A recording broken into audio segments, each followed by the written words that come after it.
Tuhan kehilangan kepercayaan pada manusia, dan kali ini tidak ada peringatan. Langit menggelap, sinyal mati, dan malaikat turun bukan sebagai penjaga, melainkan sebagai senjata pemusnah. Siapapun yang dirasuki berubah jadi pembunuh. Di sebuah restoran terpencil di tengah gurun, orang-orang biasa terjebak tanpa tahu bahwa mereka adalah target terakhir. Seorang wanita hamil membawa harapan terakhir untuk manusia. Sementara di luar, sesuatu mulai mendekat. Pintu digedor, kaca pecah, dan makhluk surgawi menyerang tanpa ampun. Saat manusia melawan malaikat, muncul satu sosok yang membelot dari surga, membawa senjata bukan sayap. Ia datang bukan atas perintah Tuhan, melainkan untuk melindungi bayi yang akan mengubah takdir dunia. Malam itu bukan soal hidup atau mati, tapi soal apakah manusia masih pantas hidup. Polisi itu menodongkan pistolnya kepada orang yang ada di hadapannya. Polisi ini curiga dengan kemunculan orang ini. Ia pun kembali mempertegas agar orang itu menyerah. Namun tiba-tiba tubuh polisi ini bergerak tidak beraturan. Kepalanya menggeleng ke segala arah dengan cepat. Temannya pun heran, dan tiba-tiba tubuh polisi itu berhenti bergerak. Dia mengatakan, "Apa yang telah kau lakukan, Michael? Ini bukan perintahmu." Suaranya pun beda sama sekali. Orang yang disebut Michael itu menjawab, "Sekarang aku di bawah perintah diriku sendiri." Mendadak polisi yang berubah aneh itu menembak temannya sendiri. Lalu ia melanjutkan menembak, namun Michael bergerak dengan cepat dan membalas menembak. Nenek yang satu ini benar-benar aneh. Dia mengatakan semua bayi akan meninggal. Dan ketika salah satu pengunjung restoran itu menjawab, nenek ini marah dan mengatakan bahwa perempuan hanya bisa mengeluh.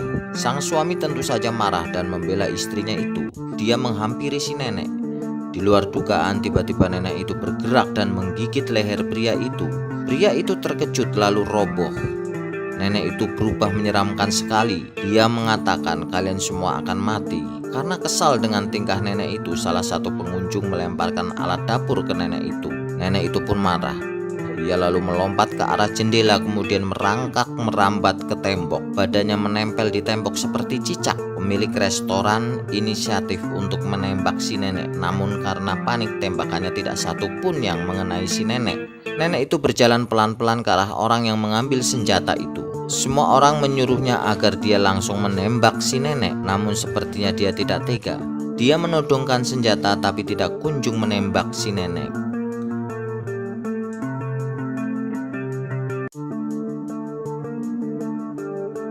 Pria yang digigit oleh si nenek itu dibawa ke sebuah mobil untuk kemudian dilarikan ke rumah sakit.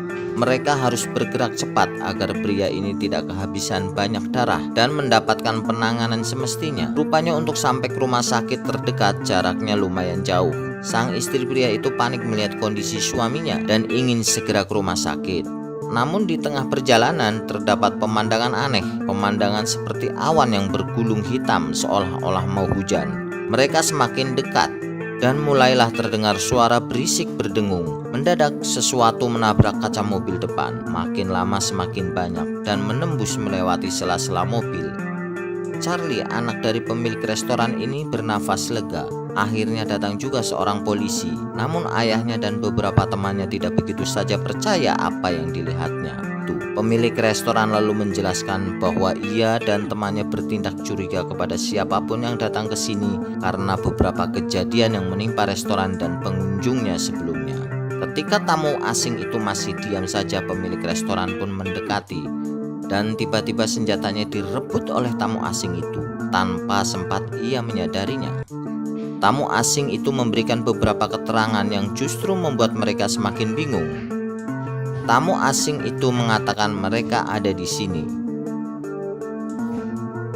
Tak lama kemudian dia menuju ke bagasi mobilnya dan mengambil beberapa pucuk senjata.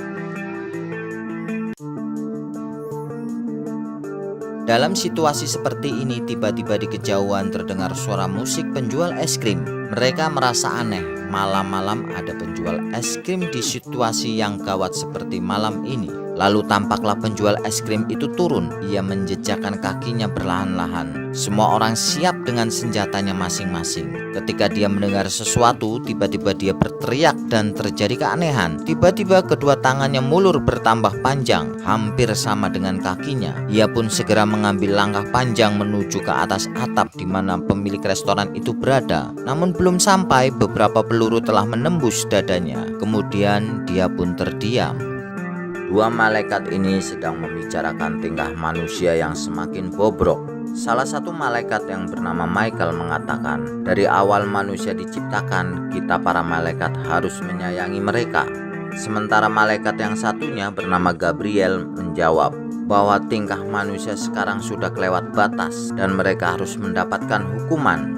Kembali ke restoran, Michael yang ternyata adalah malaikat ini mengatakan, pada saat terakhir kali Tuhan kehilangan kepercayaan, Tuhan mengirimkan banjir. Dan sekarang yang kita lihat adalah tubuh manusia cuma sebagai tumpangan. Mereka sebenarnya telah kerasukan, bukan kerasukan oleh iblis, tapi kerasukan oleh malaikat. Kyle melihat ada sesuatu yang tidak beres dengan situasi di bawah, dan ia pun sadar ayah dan anak itu sudah dijebak oleh orang-orang yang kesurupan itu. Karena tak lama kemudian mobil-mobil mereka berdatangan dan langsung mengepung anak dan bapak itu. Anak dan bapak itu tidak kuasa melawan orang-orang itu yang datang semakin banyak.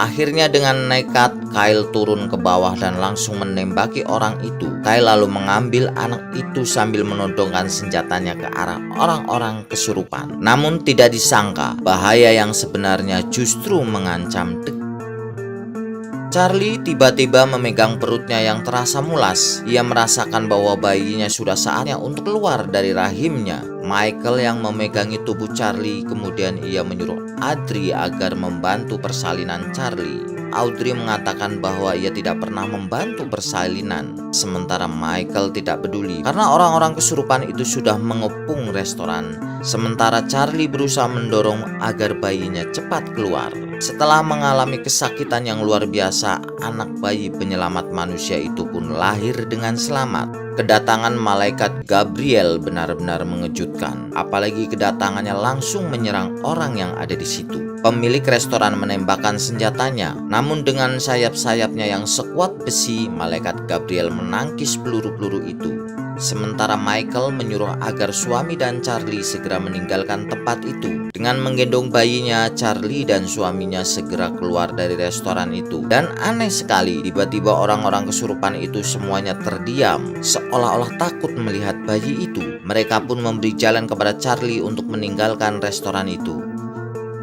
Di dalam restoran terjadi pertengkaran yang berujung pertarungan antara malaikat Gabriel melawan Michael.